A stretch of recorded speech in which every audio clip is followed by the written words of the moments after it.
Right now, there's a very good chance that you're throwing away everything that you truly desire for a moment's pleasure. Now, everyone's got goals. Don't bullshit yourself. No one's fucking listening, no one's fucking watching. Everyone has some sort of goals. People say, oh, I don't really know what I want. I don't know what I want to do with life. Deep down, you fucking know. Even if it's just something as simple as you want to be filthy fucking rich. It doesn't have to be this grand, exact vision. Like a content creator, traveling the world. It doesn't have to be an exact title, an exact job. You know the kind of lifestyle you want to live. You know the kind of person you want to be. Whether it's short term, long term, medium term, you have some sort of goal.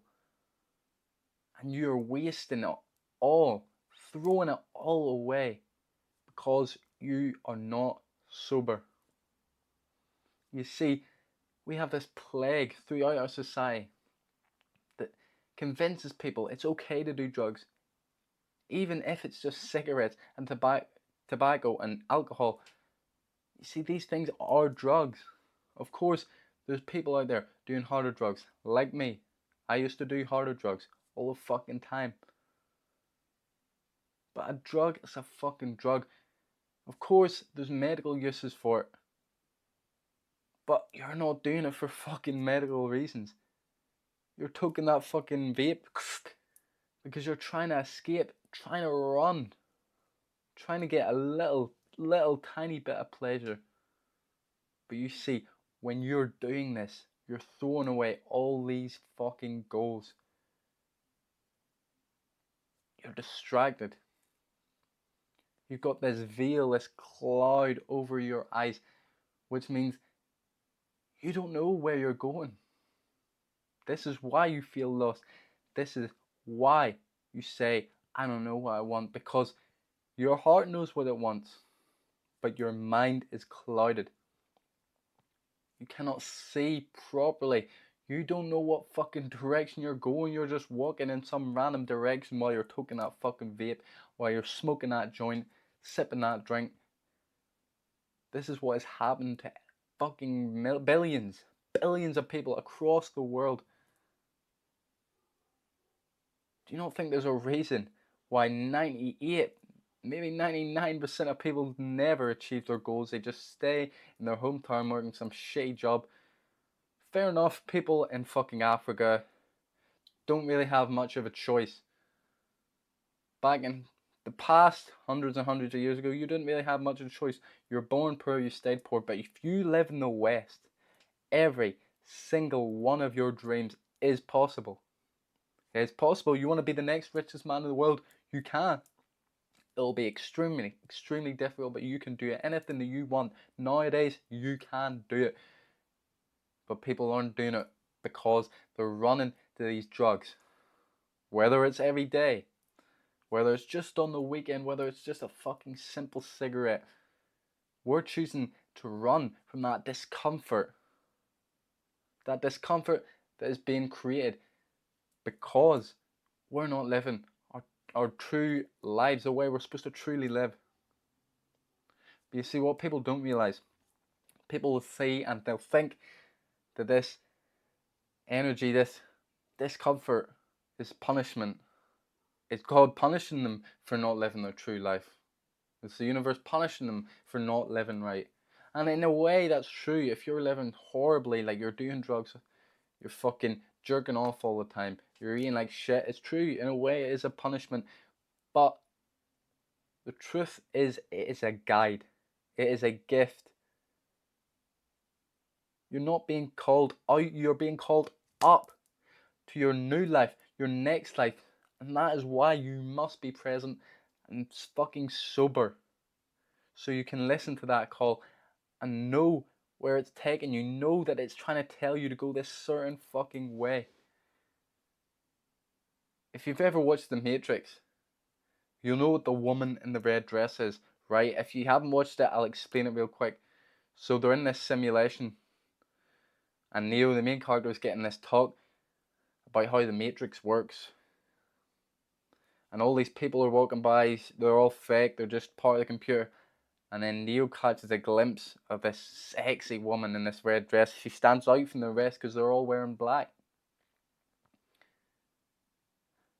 And then the black guy, I forget his name, he tells him, look again. And he turns round, and the woman in the red dress is gone. It's one of these agents. And he's holding a fucking gun to his head. Boom, he's dead. This is what is happening when you're fucking partying, when you're doing drugs. That is the woman in the red dress.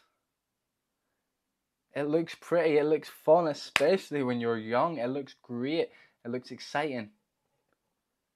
When you're a bit older, it looks like relief. It looks like relaxing after a long, hard week at work. It looks like just the fucking thing you need. But it's a lie. Because by the time you wake up, it's too late. You've destroyed your life. You've destroyed all chances of getting your goals. You're fucking 55 with like 4 kids. No fucking money. No way to turn it all around. That is why you must get sober now while you are young. Being young is about building the foundations for your future life. It's the most important time of your fucking life. I'd say the most important time would be from maybe about 16 all the way up to about 25. These are vital fucking years. This is why so many kids are getting rich these days, because they're doing these early years right. So by the time they're 18, 19, 20, they're fucking filthy rich. I guess, sure, some of them maybe have horrible vices, but their time will come. They'll be given these tests by God and they will fail because they haven't got a solid foundation, because their life is built around vices. The beauty of this is it's so easy to change. You've got a bad habit, so start adding good habits. I found this out myself over fucking years of trial and error. Trying to get a life that I enjoy, trying to get a life that is good. Slowly but surely I kept adding these good habits to my life, and before I knew it, the drugs, they fell away. In order of my discovery, first it was exercise. When I was 15, I started working out, or maybe 14. It's funny, I hated it at the start. Many people will say, oh, I don't like the gym. That's what I said. But through repetition, through going over and over again, I guess what happened, I fell in love. Because we all have this idea in our heads like exercise is hard, exercise is boring. But when you go to it again and again and again, you realize that chat in your head is just chat. It's bullshit, and everybody loves exercise. I don't care who you are. Look at every other animal. We are no different. Exercise brings so much joy. Next, I believe, was meditation. Now, I discovered this at the height of fucking addiction, where I was doing shit like beauty and lighter gas, and my head was so cooked, so fucking just felt like my brain was just getting squeezed tight and tight. All this tension was built up in my head, all this fucking nonsense that I was speaking, because it fucks up your brain when you're doing all these drugs. And then I tried meditation and boom, it all was away in that fucking second I opened my eyes. Of course, it's not a cure-all, it won't fix your life completely forever. But how you think you are, how you think life is a complete lie. It's a complete lie. That's the best way I can explain it, because I can explain like meditation makes your mind clear, helps you see things clearly, helps you let go of thoughts and feelings. I can say all that, but to understand it, you need to see it. Next, reading. That's another thing I said I hated. I don't like reading. I don't like reading, blah, blah, blah, because school convinced me I hated reading. But I was bored. I was sitting like, in this room, just bored, doing nothing, not even watching movies or games or none of that. Just sitting here waiting so I can go out and do more drugs. Bored out of my mind, I thought, fuck it, I'll try reading. And I fucking loved it. You need to just find the right book. If it's not enjoyable, it's the wrong book. Go on to another one. It's not the fact that you don't like reading. It's the fact that the book is shit. It's not the book that you need in that moment. It could be a great book. You just don't need it in that moment. Yes, it's hard. Of course it's hard. but it's a skill like any other. The final one, I was actually doing this the whole time because I was going out with my friends. Obviously, we were doing destructive habits, but I only realized the importance of this actually very recently, and it's socializing. Of course, you need to make sure you're socializing with the right people. You should not be fucking going out with a bunch of druggies if you're trying to get off drugs. You should not be going out in the weekend to the nightclubs if you're trying to stop drinking. I mean, I did it. I went to fucking clubs and shit and I was sober. But that was wrong. I was stupid and I ended up making quite a few fucking mistakes. It took me longer than it should have. So go out with your friends, even if it is the same friends. Just don't do them horrible activities. Go work out. That's my favorite thing to do. I love working out with my friends. Go hike. Go get some fucking coffee. Hit the sauna. Do normal stuff. You can do normal stuff. The only thing that drug use, partying isn't the only fucking thing that brings joy to our lives. As I said, it's a fucking woman in a red dress.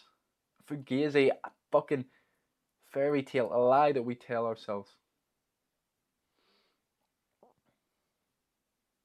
Man, if there's one thing I could change about the West, it's this modern day lie that we need to fucking party.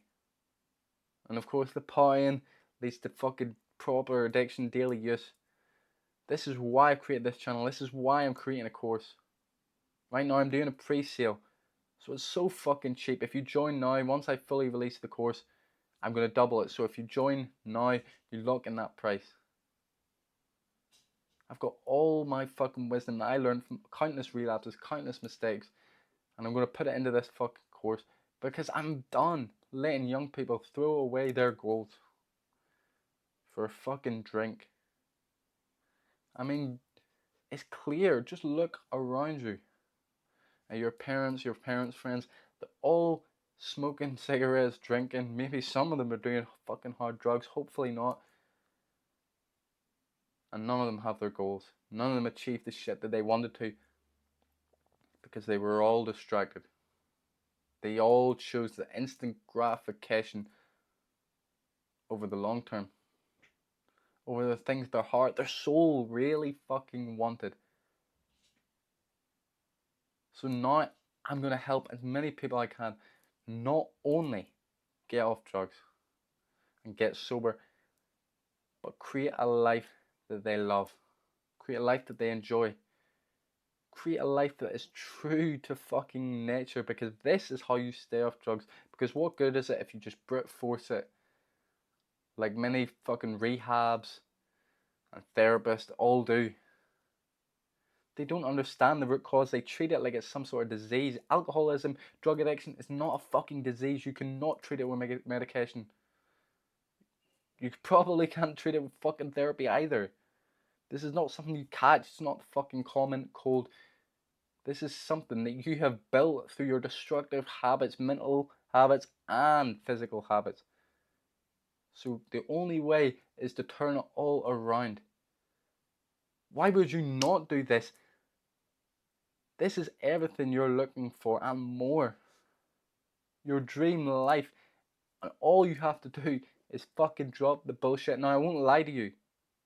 I was convinced as well when I first started getting sober that everything was going to be great. And my only problem in the world was these drugs, was the partying. But it's not. It is the one covering all the rest of the problems. So it is a massive problem because these other problems that aren't about escapism, that is mostly about desire, about the life that you want. These other problems are not truly problems. They are gifts. They are guides from God. And of course, when you run from that, you will suffer. So if you want in-depth help on how to do this, how to change your life, check out the link in the description.